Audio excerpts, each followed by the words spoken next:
판다스와 시각화 8번째 시간입니다. 먼저 아무나 코딩 블로그를 방문해 주십시오. 여기에서 판다스와 시각화 8번째 과정을 선택합니다. EXEC 실습용 파일을 다운로드합니다. 이제 콜앱 홈페이지로 이동합니다.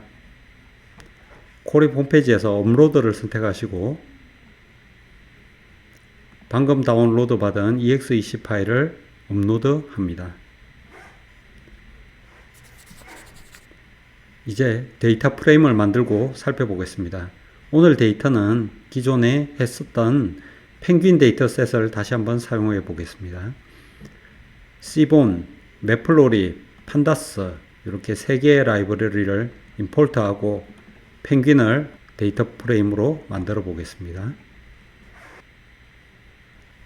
자, 펭귄스의 데이터셋을 살펴보면 인덱스가 3인 부분에 이렇게 결척치가 존재합니다. 지금 중간에 생략됐는데 이렇게 다양한 결척치들이 존재하고 있고 우리는 이런 결척치를 어떻게 처리해야 될지를 고민해 봐야 됩니다. 먼저 결척치를 처리하는 방법으로 결척치를 채우는 방법, 결척치를 삭제하는 방법에 대해서 알아보도록 하겠습니다. 결척치를 채우는 방법입니다. 데이터 프레임에 필라라고 적고 어떤 특정 값이나 방법을 이용합니다. value는 0. 데이터 프레임의 결척치를 0으로 채우는 것이죠. 실행하면 이와 같이 아까 결척치가 있던 행들이 0으로 채워진 것을 확인할 수가 있습니다. 이렇게 실행하게 되면 원본은 바뀌지 않습니다. 다시 한번 원본을 보게 되면 원본은 그대로 남아있죠. 결척치가 그대로 남아있습니다. 원본을 바꾸고자 할 때에는 다시 데이터 프레임에 넣어주거나 인플레이스는 true라는 옵션을 지정해주면 원본이 바뀌게 되겠습니다. 지금은 결척치를 채우는 연습을 계속 해야 하므로 결척치가 있는 상태로 원본을 바꾸지 않고 연습해 보겠습니다. 현재 데이터 프레임에는 결척치가 그대로 남아있죠. 자, 이번에는 이전 값으로 채우는 연습을 해 보겠습니다. 이전 값으로 채우는 경우는 우리가 주식과 암호화폐를 비교한다고 했을 때 주식은 주말에 장이 열리지 않고 암호화폐는 주말에도 장이 열립니다. 그럴 때 주식의 주말 값을 0으로 하면 이상하기 때문에 바로 금요일 값, 이전 값으로 채워주는 그런 경우가 있습니다. 하나의 예시인데 우리가 데이터에 따라서 어떤 이전 값으로 채운다든지 다음 값으로 채울 수 있는 것입니다. 채우는 방법은 간단합니다. 이번에는 value가 아니고 method를 이용하겠습니다. 이렇게 살펴보면 지금 결척치가 있던 행이 바로 이전 값으로 바뀌었다는 것을 알 수가 있습니다. 자, 마찬가지로 원본은 변경되지 않았습니다. 데이터 프레임은 그대로 df이고 이것을 원본을 변경하려면 인플레이스는 true나 아니면 데이터 프레임에 다시 넣어줘야 합니다. 우리는 연습을 위해 가지고 원본을 변경하지 않겠습니다. 그대로 복사해서 다음 값으로 채우는 연습을 한번 해보겠습니다. bfill이라고 하고 실행을 하게 되면 이와 같이 나왔습니다. 결척치가 있는 행을 기준으로 했을 때 바로 다음 행의 값이 결척치에 들어온 것을 볼 수가 있습니다. 우리가 평균으로 채우는 것도 굉장히 많이 사용하겠죠. 일단 평균으로 채우는 부분도 한번 해보겠습니다. 평균도 값이기 때문에 value는 df의 mean으로 해서 실행해 보면 이 결척치가 지금 평균으로 잘 채워진 것입니다. 그런데 평균은 산술이기 때문에 계산할 수 없는 오브젝트 문자열은 그대로 결척치로 남아있게 됩니다. 여기에서 우리가 value를 생략할 수도 있습니다. 중앙값으로 채우는 연습도 해보겠습니다. 중앙값은 메디안이죠. 실행하게 되면 이 값이 가장 중앙에 위치하는 값으로 잘 채워진 것을 확인할 수가 있습니다. 자, 이렇게 간단하게 필라를 이용해서 여러 결척치를 채우는 방법에 대해서 살펴봤습니다. 다음으로 결척치를 삭제하는 방법에 대해서 사용해 보겠습니다. 우리가 이전에 삭제하는 방법은 한번 해봤었는데 데이터 프레임에 이전어를 하고 여기에 n이라는 함수를 지정하고 뭐 이런 방식으로 썼었습니다. 하지만 드롭날을 쓰게 되면 훨씬 더 간단한 방법으로 결척치를 삭제할 수가 있습니다.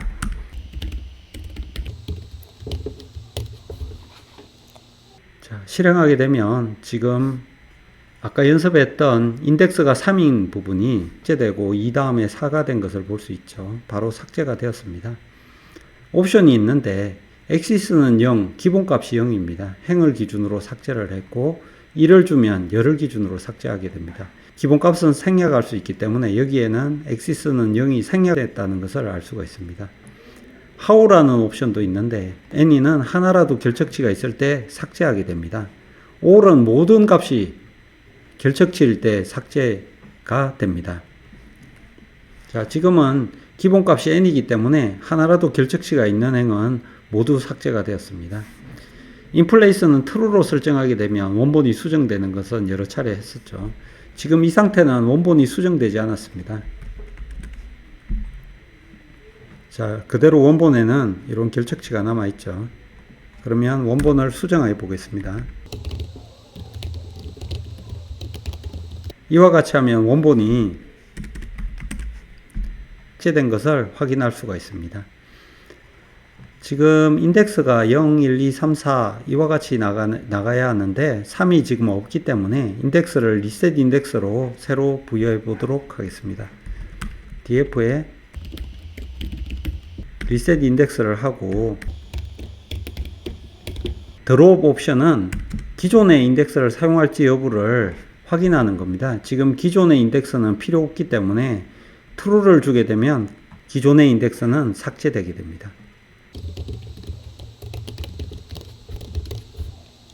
자, 이와 같이 실행하게 되면 0, 1, 2, 3, 4 이렇게 인덱스가 순서대로 잘 부여된 것을 확인할 수가 있습니다.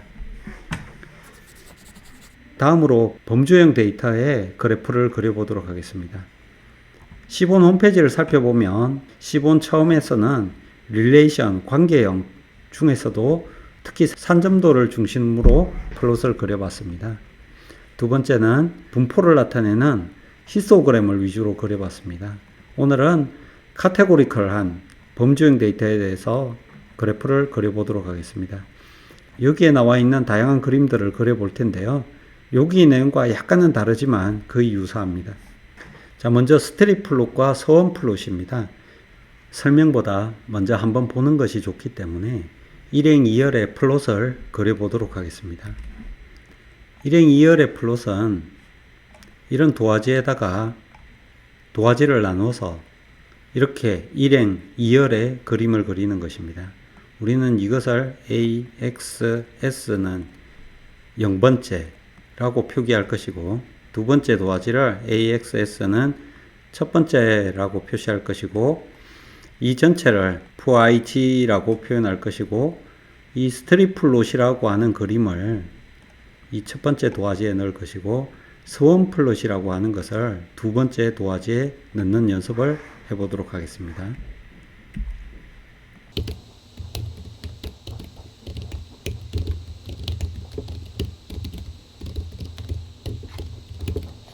이와 같이 해주고 C본에서 그림을 그릴 때 sns.stripplot이라고 적고 대략을 한번 잡으면 먼저 x 값이 필요하다. 그 다음에 y 값도 필요하다. 다음으로 데이터는 df에서 가져올 것이다 라고 하고 ax는 axs의 0번째다 이렇게 적을 수가 있겠죠. x 값은 범주형 데이터인 펭귄의 종류에서 가져오고 y값은 연속 데이터인 부리의 깊이에서 가져오도록 하겠습니다. 자, 이렇게 한 개만 지정하고 실행하게 되면 지금 여기 그림에 보이는 것이 스트립 플롯입니다. 각 범주의 분포를 줄지어 보여주는 것입니다. X축이 펭귄의 세 가지 종류고 각 펭귄의 부리의 뎁스를 이렇게 분포로 나타내고 있습니다. 굉장히 보기 좋게 나오죠. 하나의 범주를 추가해서 우리가 성별까지도 추가해서 볼 수도 있습니다. 그림이 잘 나오고 있습니다. 이것을 그대로 복사해 가지고 스트립 플롯 대신에 소원 플롯이라고 한번 써볼게요. 그리고 부리의 뎁스 대신에 랭스, 길이를 한번 나타내는 랭스를 넣어 보도록 하겠습니다. 그 다음에 그림은 0번째가 아니고 1번째 에다 넣고 실행을 해 보겠습니다. 자, 그림의 차이가 느껴지십니까? 서원 플롯은 이 점들이 서로 겹치지 않게 이렇게 좀 옆으로 더 퍼져 있습니다. 그래서 분포를 나타내기에 더 적합한 것이 서원 플롯이죠.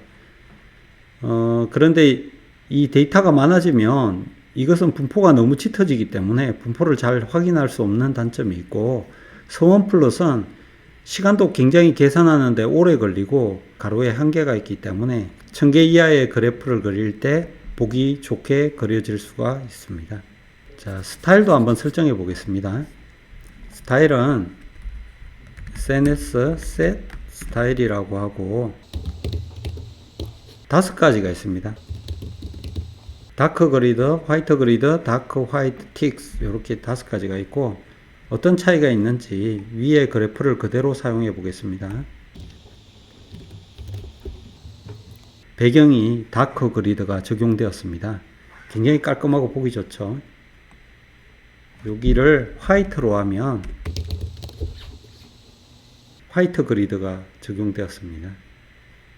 그리드가 없는 것을 쓰고 싶으면 다크라고만 하면 되겠죠.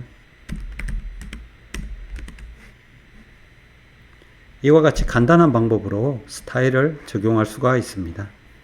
다음으로 범주형 데이터의 분포를 나타낼 수 있는 박스 플롯, 박슨 플롯, 바이올린 플롯 이런 여러가지 그래프를 한번 살펴보겠습니다. 이 그래프 중에서 가장 기본적이면서도 가장 많이 활용될 수 있는 박스 플롯에 대해서 그래프를 보면서 설명드리도록 하겠습니다.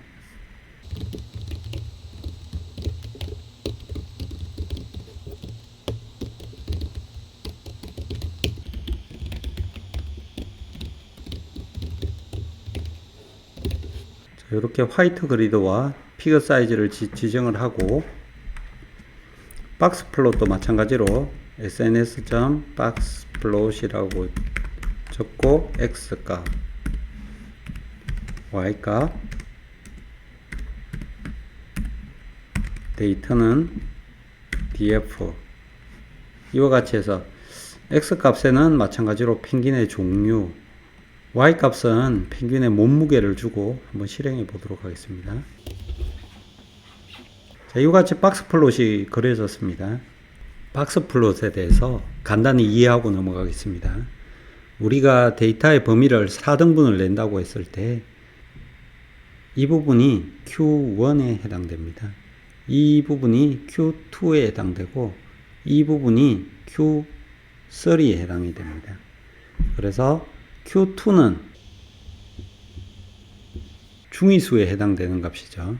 그리고 가장 바닥에 있는 것이 미니멈이고 가장 위에 있는 것이 맥시멈이 되겠습니다. 그래서 우리가 이 그래프를 그리고 나면 상당히 많은 정보를 알 수 있는데 25%에 해당되는 범위는 어디냐, 75%에 해당되는 범위는 어디냐, 그리고 가장 정중앙인 50%에 해당되는 범위는 어디냐, 이런 부분들을 알 수 있고 최소값과 최고값에 대해서도 알 수가 있습니다. 그런데 데이터를 보시면 맥시멈보다 더 큰 값이 이렇게 찍히기도 하고 미니멈보다 더 작은 값이 찍히기도 합니다. 이런 값들을 우리가 이상치라고 하는데, 이 그래프에서 이런 이상치가 있는지 여부를 살펴보는 것도 굉장히 중요하고, 이렇게 하나의 그래프에서 다양한 값을 찾아낼 수 있는 것도 매우 중요합니다. 그리고 이런 것들은 분포가 많이 되어 있지 않다라는 걸 볼 수 있고, 상대적으로 값들이 넓게 분포되어 있다라는 것도 볼 수가 있는 거죠. 이렇게 우리가 박스 플롯을 그리고 나면 이 박스 플롯에 대해 가지고 서로 비교도 할 수 있고 분포도 확인할 수 있고 다양한 정보를 확인할 수가 있습니다. 자, 계속해서 박스 플롯과 바이올린 플롯에 대해서도 알아보겠습니다. 실제 그래프들은 눈으로 한번 보는 것이 설명보다 더 정확할 수 있기 때문에 한번 그려보면서 확인해 보겠습니다. 스타일은 다크 그리드를 적용하고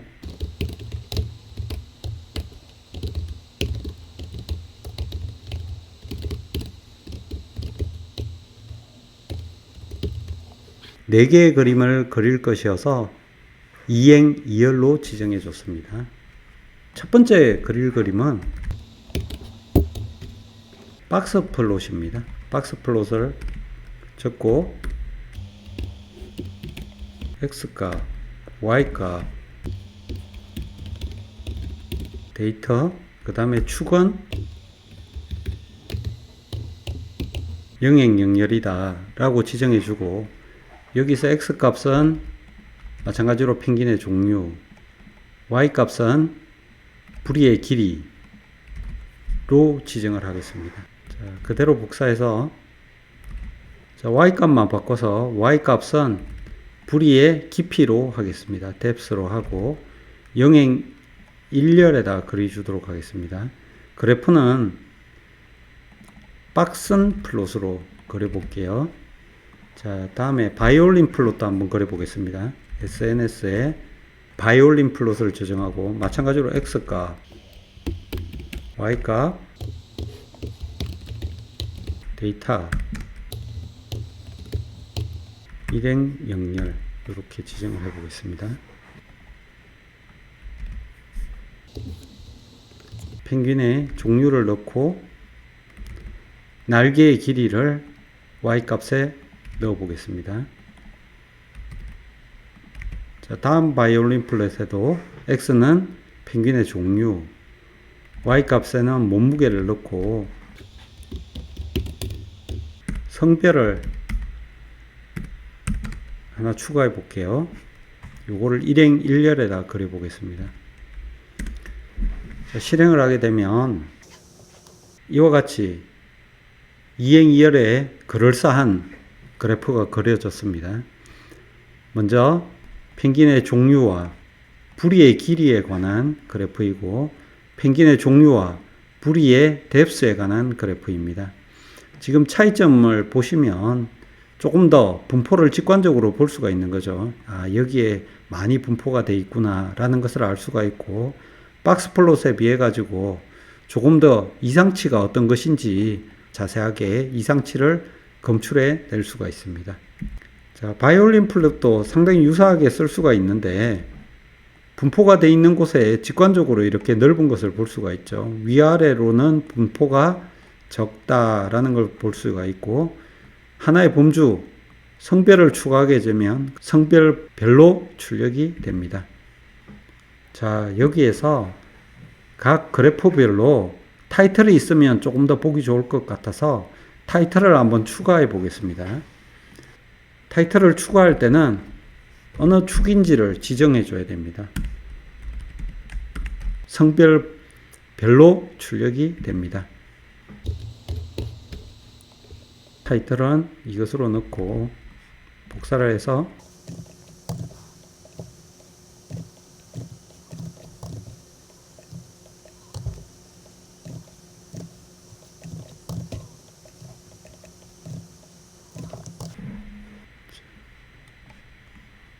이와 같이 각 그래프마다 타이틀이 만들어졌습니다. 타이틀도 마찬가지로 어느 위치에 타이틀을 만들 건지를 일일이 지정을 해주면 되겠습니다. 각 성별별로 각각이 나누어져 있는데 이것을 하나로 표현할 수도 있습니다. 이때 사용하는 옵션이 스플릿 옵션입니다. 아까와 다르게 각 성별로 하나의 그래프로 묶여 있는 것을 볼 수가 있죠. 다시 판다스로 돌아와서 apply 함수에 대해서 알아보겠습니다. apply 함수는 함수를 활용하는 아주 유용한 함수입니다. 어떤 때 사용하느냐? 우리가 데이터 프레임을 만들었을 때 그 데이터 프레임에다가 새로운 열을 추가해서 어떤 데이터 프레임에 있는 새로운 값, 계산값, 내가 원하는 값을 넣을 수가 있는데 그럴 때 아주 유용하게 사용되고 데이터 프레임을 만들 때 굉장히 많이 사용되므로 꼭 알아두셨으면 좋겠습니다. 자, 먼저 데이터 프레임과 시리즈에는 계산 함수를 제공하고 있습니다. 따라서 우리가 새로운 컬럼을 하나 만들고 어떤 컬럼 간의 계산을 할 때는 apply가 필요 없이 계산 함수만 이용할 수도 있습니다. 빌썸이라는 컬럼을 하나 신규로 추가하고 부리의 길이와 깊이를 썸을 해가지고 실행을 하게 되면 이와 같이 두 개의 행이 더해진 결과값이 들어가게 됩니다. sum이라는 계산 함수는 판다스에서 기본적으로 제공하고 있기 때문에 우리가 apply를 쓰지 않고도 이렇게 함수를 사용할 수가 있습니다. 그렇다면 어떤 때 사용하느냐? len이라는 함수를 예를 들어 보겠습니다. len은 많이 아시죠? 문자열의 길이를 구해주는 함수입니다. len이라고 치고 hello라고 치면 이렇게 5라는 결과값을 출력해주는 단순하지만 유용한 함수입니다. 그런데 이 len이라는 함수는 파이썬에 사용하는 내장 함수이지만 판다스에서는 활용할 수가 없습니다. 이런 함수를 사용할 수 있도록 해주는 것이 apply 함수입니다. 실제 어떻게 쓰는지 확인해 보도록 하겠습니다. 아이슬란드 len이라는 열을 하나 만들고 아이슬란드에 있는 각 문자열의 개수를 확인하는 컬럼을 추가하고 싶다라고 했을 때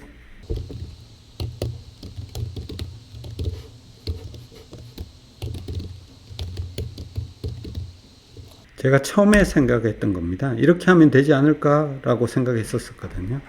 이렇게 하고 df를 실행해 보면 333이 다 들어갔습니다. 우리가 원했던 것은 이 문자열의 개수를 여기다가 적고 싶었는데 지금은 333이 들어갔죠. 생각해 보면 단순한 거였는데 이 df.iceland는 시리즈고 이 시리즈의 개수를 세리는 거죠. 이 시리즈의 개수는 333개다 라고 해서 여기에다 333을 넣은 것입니다. 자, 그러면 이때 len을 쓰려면 어떻게 써야 되냐? 바로 그럴 때 apply 함수를 사용합니다. 자, 기존 열에다가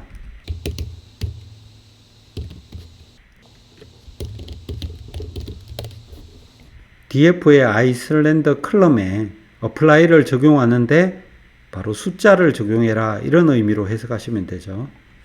실행을 해보면 아이슬란드의 문자열의 개수가 이렇게 이와 같이 잘 들어가 있죠. 사용자 정의 함수에도 apply를 적용해 보겠습니다.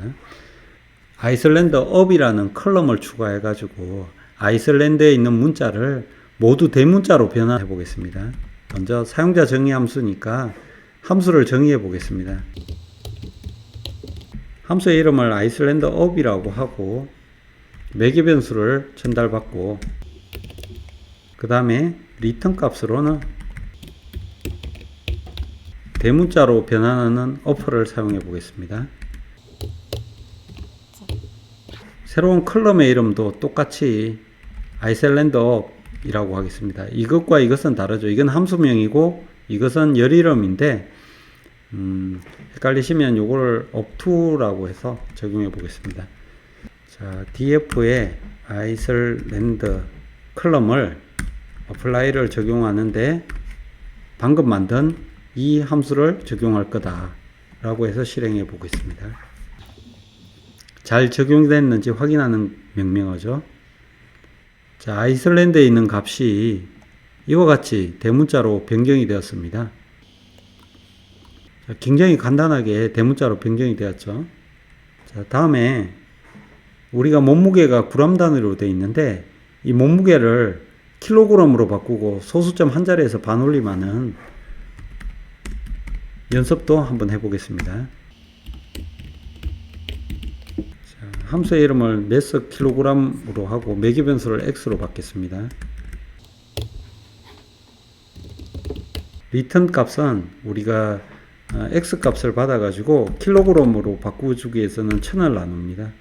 그리고 소수점 한 자리에서 반올림 하려면 라운드를 적용해서 이 값을 소수점 한 자리라고 지정을 해주고, 이렇게 하면 함수는 완성이 되었고, 이 함수를 적용하기 위해 가지고 df에 body mass 킬로그램이라는 컬럼을 하나 신설하겠습니다.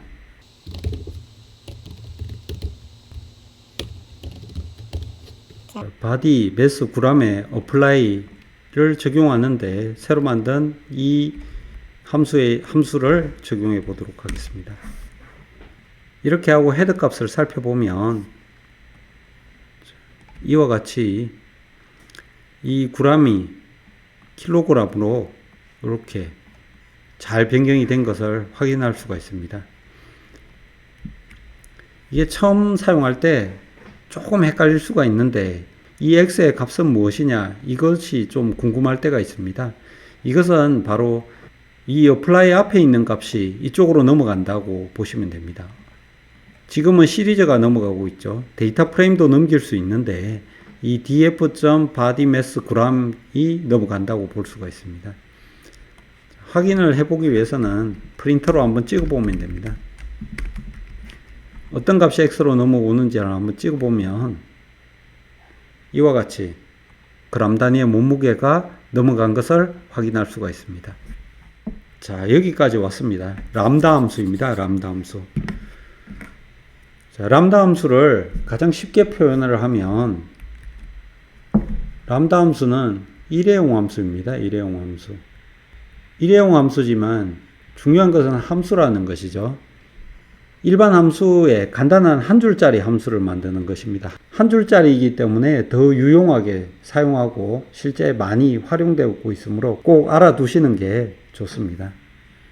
자, 사용법은 람다라고 하고 여기 매개 변수가 들어가고 콜론을 하고 리턴 값이 들어가게 됩니다. apply 함수를 적용할 때는 항상 x로 적기 때문에 우리가 기억해야 될 것은 바로 리턴 값입니다. 이 리턴 값만 기억해 주면 됩니다. 자, 실제 예제를 한번 살펴보겠습니다. 우리가 아까는 대문자를 했었는데 아이슬란드를 소문자로 한번 만들어 보겠습니다. 이런 컬럼을 하나 만든다는 거죠. 컬럼을 만들고 df에 아이슬란드를 소문자로 만들기 때문에 df.iceland라고 적고 apply 똑같습니다. apply를 적어주고 그 다음에 람다를 적습니다. 이 매개 변수는 그대로 적고 소문자를 써야 되기 때문에 row라는 함수를 적용합니다. 자, 이러고 실행을 하게 되면 지금 아이슬란드 언더바 row라는 열이 생성이 되었죠. 지금 이것은 이 아이슬란드 열의 소문자입니다. 그래서 지금 다 소문자로 잘 변경된 게 보이죠. 대소문자가 중요하다기보다도 이 람다 함수를 이용해서 이렇게 편하게 쓸 수 있다 라는 것을 보여주는 것입니다. 람다 함수 예제를 한 개만 더 해보도록 하겠습니다. 이번 예제는 이전에 만들었던 body 언더바 mass 언더바 킬로그램을 파운드로 변환하는 람다를 사용해 보도록 하겠습니다. 앞서 이 예제에서 우리가 x 값을 확인하기 위해 가지고 실행을 한번 했기 때문에 이 컬럼의 내용이 변경이 됐습니다. 그래서 다시 한번 킬로그램으로 적용해 두도록 하겠습니다. df를 한번 살펴보면 이제는 body mass 킬로그램 제대로 들어온 것을 볼 수가 있습니다.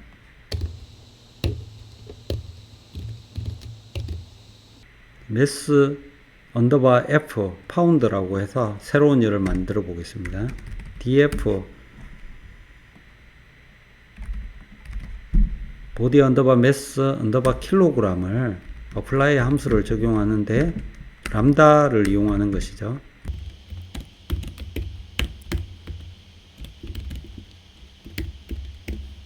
킬로그램을 파운드로 변경할 때는 2.205 정도를 곱하게 해줍니다. 이렇게 하고 실행을 하면 다시 df를 확인해 보겠습니다. 자, 마지막에 mass 언더바 f라는 새로운 칼럼이 만들어졌고, 이것은